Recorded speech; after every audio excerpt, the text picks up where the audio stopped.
Welcome to program views makers. मैं हूं आपके साथ शाइस्ता यूसुफ। हुकूमती दावों और वादों के बावजूद मुल्क में बिजली की लोड शेडिंग का सिलसिला खत्म नहीं हो सका। शदीद गर्मी में मुल्क भर में तवील और गैर एलानिया लोड शेडिंग का सिलसिला जारी है, जिससे न सिर्फ आवाम को शदीद परेशानी का सामना है बल्कि कारोबारी जिंदगी भी मुतासर हो रहा है।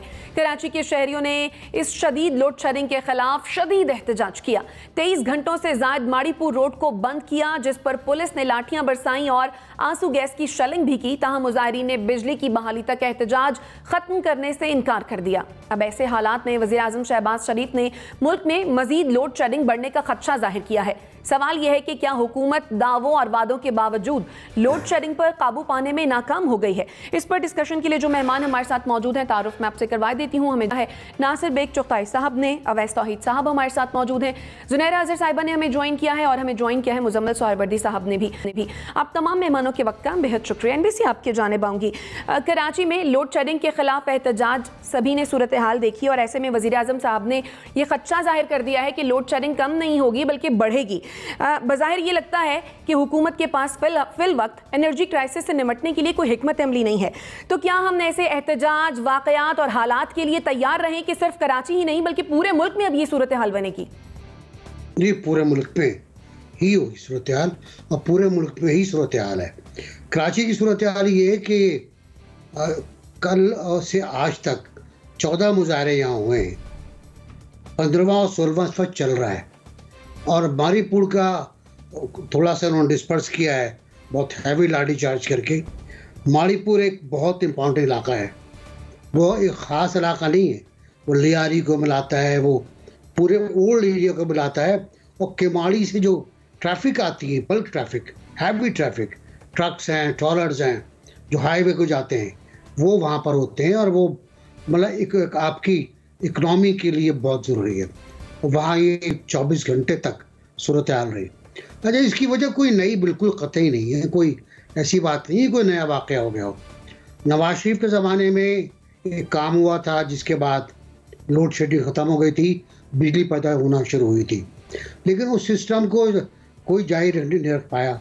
ट्रांसमिशन लाइन नहीं बिछाई गई, एक्सटेंशन वर्क नहीं हुआ, गैस की दरामद नहीं हो पाई, फर्नेस ऑयल नहीं मंगवाया गया, कराची में जो गैस टर्मिनल बनना थे वो नहीं बन पाए। तो उसके बाद ऐसा कोई काम नहीं हुआ। तो नतीजा अब आप देख रहे हैं, आप फर्नेस ऑयल नहीं है, आप कोयला नहीं है, आप कोयला मंगा रहे हैं अफगानिस्तान से और बहुत अच्छे खैर रेट मिल रहे हैं आपको। आप फर्नेस ऑयल बहुत महंगा ले रहे हैं और आपको बहुत महंगी बिजली पड़ रही है। और सबसे ज़्यादा बड़ी लानत मैं कहता हूँ कराची के लिए, वो कराची इलेक्ट्रिक है। जिसने इससे मुआहदा किया था उसको तो कटहरे में लाना पड़ेगा आपको, क्योंकि इसे कोई कुछ कह सकता ही नहीं। इसे आप हाथ नहीं लगा सकते। चीफ मिनिस्टर बेचारा कह के थक गया, आज 4 टेलीफोन किए उसने और फिर वज़ीर तवानाई से कहा कि भाई आप बात करें, इनसे कुछ करें। बिजली थी, बिजली इनके पास मौजूद थी, इन्होंने उस इलाके को बिजली नहीं दी और जब ज़्यादा बड़ा घपला हुआ तो 11-12 घंटे बाद बिजली बहाल की इन्होंने। फिर खैर और इश्यूज बनते चले गए। असल बात क्या है? असल बात यह है कि हमने सस्ती बिजली और आसान बिजली के पर कोई तवज्जो नहीं दी। हम फर्नेस ऑयल, कोयला और दूसरे मामलों में लगे रहे। हमने विंड मिल जो है उस पर तवज्जो नहीं दी, हमने सोलर पर तवज्जो नहीं दी, हमने रिन्यूएबल बिजली पर तवज्जो नहीं दी, जिसके नतीजे में एक तो बिजली महंगी मिल रही है और फिर है नहीं, अगर है तो उसके ट्रांसमिशन लाइन नहीं है। सोलर अगर आप लगाते हैं तो वो आपको सस्ता पड़ता है, एक बार आपको अच्छे खासे पैसे देना पड़ते हैं, लेकिन फिर पूरी 15-20 साल तक आप आराम से बैठे, कोई बिल नहीं आता। अच्छा, दूसरा इसी तरह विंड मिल का है सबसे सस्ता जी। फिर दरियाई पानी का मसला है, दरिया में पानी नहीं है आपके पास, जब पानी आएगा तो बिजली बनेगी, तो ये आगे भी जाएगा मसला। बिल्कुल सही कहा प्राइम मिनिस्टर ने कि ये जुलाई में ज्यादा संगीन होगा और फिर आगे भी जाएगा ये। ठीक। अवैस तौहीद साहब, अवाम टैक्स तो देती है, हुकूमत की मर्जी से देती है, लेकिन जाहिर सी बात है फिर जब टैक्स दे रही है तो फिर सहूलियात भी तो एक्सपेक्ट करेगी ना, लेकिन सहूलियात फिर भी मैसर नहीं है। तो क्या आपको लगता है कि ये निज़ाम कभी बदलेगा या फिर हम इसी तरह हमेशा रोते रहेंगे, एहतजाज करते रहेंगे, मुजाहरे करते रहेंगे? अच्छा, ऐसा देखिए, ये तो बहुत सितम ज़रीफ़ी है कि कराची जो इंडस्ट्रियल हब है पाकिस्तान का, शहरक कहते हैं, उसकी इंडस्ट्रीज़ कैसे चलेंगी? आप 10-10 घंटे 15-15 घंटे की, यानी कि मारीपुर के अंदर जहाँ पे ये एहतजाज हुआ है, जहाँ पे लाठीचार्ज हुआ है, जहाँ पे टीयर गैस शेलिंग हुई है, ये किमाड़ी के पुल से और हॉक्सबे के दरमियान आप जाएँ वहाँ पे है। अब ये आबादियाँ छोटे छोटे घरों में रहती हैं, कंजस्टेड एरियाज़ हैं, वहाँ पे अगर आप 23 घंटे लाइट नहीं होगी, 20 घंटे लाइट नहीं होगी तो आवाम क्या करेगी? देखिए, आप एक एसी का मतलब है 25,000 30,000 बिल, 2 एसीज घर में चलने का मतलब है 49-50,000।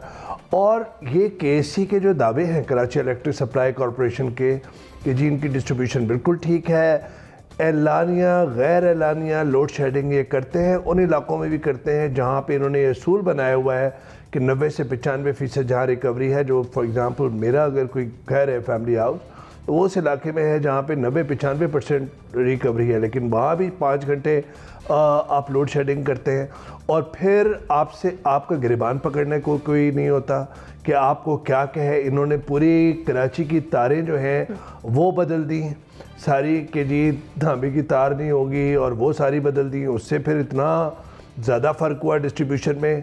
जैसे ही गर्मी होती है, जैसे ही गर्मी का सीज़न होता है, वैसे ही लोड पड़ता है, ट्रांसफार्मर ठक ठक ठक ठक करके ख़त्म हो जाते हैं। ये ज़रूर है कि कराची की आबादी जो है वो बहुत ज़्यादा है, और यहाँ पे जो शॉर्टफॉल बता रहे हैं शाइस्ता, वो बता रहे हैं, कहते हैं कि जी सुबह को 3500 के करीब हमें चाहिए मेगावाट्स, और रात को चाहिए 3000 के करीब, रात को जब एसीज वगैरह घर पे चलते हैं। अब ये खुद प्रोड्यूस करते हैं 1400 से 1700 मेगावाट के एसी का, बाकी इनको 1000 मेगावाट और जगह से मिलती है, 2700 मेगावाट तो शॉर्टफॉल पे चल रहे हैं। लेकिन मुझे ये बताइए कि ये आवाम कहाँ पे देगी? शहबाज शरीफ साहब को पता नहीं था कि गर्मियों में जो है नहीं होगी? देखिए, IPPs का बेनज़ीर भुट्टो साहिबा के सेकंड टेन्योर के अंदर हुआ, और जब नवाज शरीफ साहब हुकूमत में आए तो उन्होंने वो मुआहदे ख़त्म किए। हपको का IPP का था कराची के अंदर, उसका मुहासरा हुआ, सर्च वारंट्स हुए, पता नहीं उन्होंने क्या क्या इल्ज़ाम लगाए, और उसके बाद फिर आके अपने तीसरे दौर के अंदर वही मुआहदे रिवाइव किए। इसी तरह PPP का है। तो कहने का मकसद ये है कि अगर रियासत कोई फ़ैसला करती है डैम बनाने का, छोटे डैम बनाने का, रिजर्वॉयर्स बनाने का, फला, उस पर कायमी नहीं रहती। LNG के ऊपर इन्होंने PTI वालों ने नून लीग का गिरबान पकड़ लिया, एक से एक इल्ज़ाम लगाए। बात यह चाहता कि आप इस मुल्क में क्या चाहते हैं? इस मुल्क के अंदर आप एनर्जी का क्राइसिस इस तरह करना चाह रहे हैं, इस वजह से कि आप एडहॉक बेसिस पे रहते हैं। आप आज सांस लेना चाहते हैं और कल सुबह को आप कहते हैं कि अब मैं सांस कैसे लूँगा। तो कौमें हर रोज़ जो है वो जीती और मरती नहीं है। कौमों के लिए, फ्यूचर के लिए आपको 25-30 साल का एक विजन तो रखें। हम समझते हैं कि जो आए हैं इस वक्त हुकूमत में, मैं और आप तो उन्हीं को पकड़ सकते हैं और पार्लियामेंट में पकड़ सकते हैं। अब तहरीक इंसाफ इन पे इल्ज़ाम लगा रही है, ये उन पे इल्ज़ाम लगा रहे हैं। सियासत छोड़िए और ये बुनियादी मसाइल का हल ढूंढिए। बिल्कुल ठीक है। ज़ुनैरा, टेक्निकल बुनियादों पर जो भी वजूहात हों, एक आम आदमी को वो बातें समझ नहीं आती। एक आम आदमी जो है वो कंपैरिजन करता है कि जी पिछली गर्मियों में जो दूसरी हुकूमत थी तब इतनी लोड शेडिंग नहीं होती थी, तहरीक इंसाफ के दौर में ये हालात नहीं होते थे। आपके ख्याल में क्या उनकी एनर्जी पॉलिसी जो है वो बेहतर थी कंपैरेटिवली इस हुकूमत के?